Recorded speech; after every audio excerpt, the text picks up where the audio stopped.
been in place. Y'all really testing my patience. Right before I blow up the spot, I had to get back to the basics. What if my talent is wasted? It's sick, but I'm lacking the placement.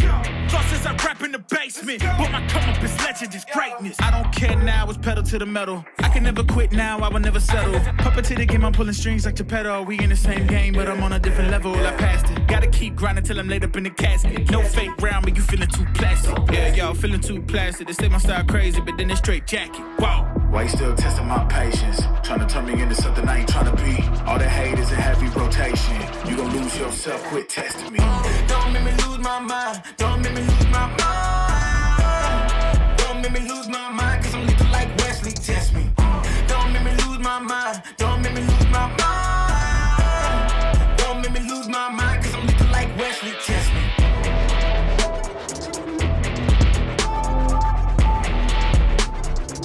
Cause I'm looking like Wesley, test me.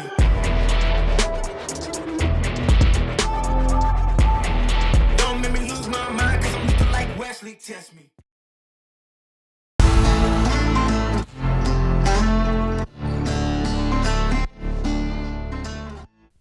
Hey guys, welcome back to the RCTV podcast. My name is Armando Yasaki and I'm here with Robert Barbosa. And today we're going to be talking about a little bit about Red Ribbon Week and just about Mr. Barbs in general. So what is Red Ribbon Week and what are the themes for this week? So Red Ribbon Week is to raise awareness of the dangers of illegal drugs and also alcohol use by minors. The themes this week are, we have Pink Day today. Then coming up tomorrow, we have our Twin Day, followed by Blackout or Glow Out on Thursday. And then on Friday, we catch it all up with Western, along with our Western Pep Rally. And do you think drugs are a big problem and alcohol use is a big problem with teens? Yes, in a sense, because it not only affects the development of teens, but it also could lead to other destructive decisions that impact the entire life, such as if you're driving under the influence, because then that stays with you on your permanent record or your legal record throughout your entire career. It can keep you from getting jobs. And then also, if it does end up leading to a death, the majority of the time, or in a lot of instances, when there is an accident, when you're under the influence, you end up killing innocent people versus actually injuring yourself. And yeah, we encourage you guys to dress up for all the themes and, become involved. Yeah, so whether you're dressing up just for fun or to participate in the themes, it's all about showing the school pride, participating in these activities. Especially on Friday, we want to see a lot of Western outfits out there as we corral the Diamondbacks for that pep rally and the game that night. And yeah, talking about like school activities and all that, how much are you involved in? Because I know you work a lot of hours. How much are you involved in school? It would range and depending on the activities. Right now in the fall, it's busy. We're doing senior class activities, history club activities, booster club activities outside that involves parents and students. So a typical day usually looks like 14, 15 hours that we run in the fall. Then it quiets down in the winter, and then we ramp up again in the spring with graduation activities. How many hours a week do you think you work? Somewhere around 100, including the weekends. And do they pay you extra, or is it just for fun? Some activities do have a stipend, but a lot of it's just for fun. What motivates you to do these things? Especially with the pandemic, you saw how there was a dip in a lot of activities when everything shut down. And that's when you really realize that a lot of it is community-based and should be campus-based. Because in terms of education, yes, you can educate a student academically, but you really want to have a well-rounded student. And you also want to make sure that it's being developed so that it contributes back to the community. So a lot of that is through service organizations like the Booster Club or like our spirit organizations like the History Club. What's your favorite school activity or your favorite school tradition?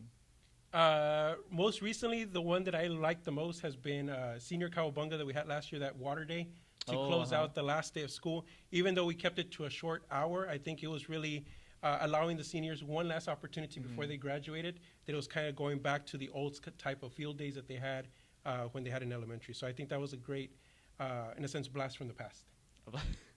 I do remember that. So what are some of the school activities you have planned this week? So these next 2 weeks are very busy in terms of what's going on. Tonight, we have our volleyball team going against the Pioneer Diamondbacks over there at Pioneer. Tomorrow, we have our annual trunk or treat. That's an annual tradition that's returning here at the main building. We'll start at 6:30, so if you have any siblings or even if our students want to come in costume, we welcome them to come and trick or treat. We'll have a costume contest as well.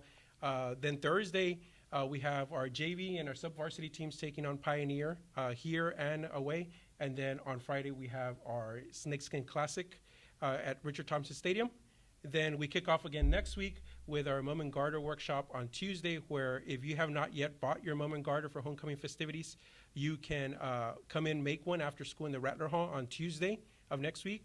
And then we have what's, I would say, the peak of homecoming festivities, our Sherry Palooza Festival that starts off with the parade at the Mission Event Center, travels down Sherry Road at 5 o'clock on Wednesday, November 2nd.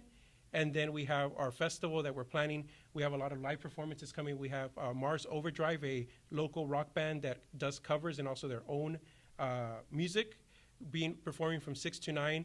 We have performers coming in, and then we'll also have our feeder schools, our Cheer and our Diamonds, also perform as well, along with a lot of food, a lot of games. Then, depending on what fate holds, we'll either have our first varsity playoff game of the season, either that Thursday or that Saturday, and then Friday we have our homecoming game. So 2 weeks full of activities almost every single day. And like talking about activities and all that, why is it important for students to involve themselves in those activities and clubs and everything like that? Why is it important for students to involve themselves? Well, I think the way that we're building our high school campus environment right now is very similar to what students are going to see if they go out to a college environment, where there's a lot of different clubs and activities doing different activities, and it's just finding their fit. Because it also helps you develop not only your social skills and gives you a balance in life, because you do not want to be all academics or all athletics. You want to have a mix, especially as you're looking to get into colleges, or even if you're going into a vocational or into the military. It's all about relationships and having that social emotional well-being. So all of these activities help you either find friends or come out with friends to these activities and just have a good time, relax, and also just be part of the campus environment. So I know you like to travel a lot. What's your favorite place you've traveled to? So my favorite place would be the state of Alaska. I've been able to go there in the summer and in the winter. In the summer, we visited the lower part. Near Juneau, we were able to take a helicopter ride and land on a glacier. In the winter, though, that was a very vastly different experience. We went to the interior part in Fairbanks. Got to experience negative 30-degree temperatures in November during the pandemic. We did get to see a little bit of the northern lights. But my favorite part was we took a 14-hour tour to the Arctic Circle, got to reach one of the highest points in terms of latitude in the world. When we got there, they let us know that we were in only 1% of the population actually goes up to the Arctic Circle. And then we also got to take a dog sled ride, so that was fun. But it was definitely an eerie experience, because the sun rises there at 10 o'clock in the morning, sets there at 2 o'clock in the afternoon during winter, so it's a lot of darkness. And we went in November. When you get there further on in the season, it does get as cold as negative 60, negative 80. So definitely an experience. And if you could take students anywhere on a field trip, where would it be? I think taking students on a trip, I would want to take them to Johnson Space Center and then Kennedy Space Center out in Florida, just to see how in the rapid transformation that happened there in 10 years in the 1960s to lead us to the moon, and how a lot of the things that impact our daily lives today come through space exploration. So it's something that we see here locally in Bronzeville with Starbase and SpaceX, but it's something that really started out there in Johnson Space Center and in Kennedy Space Center. So I think that would be a unique education opportunity.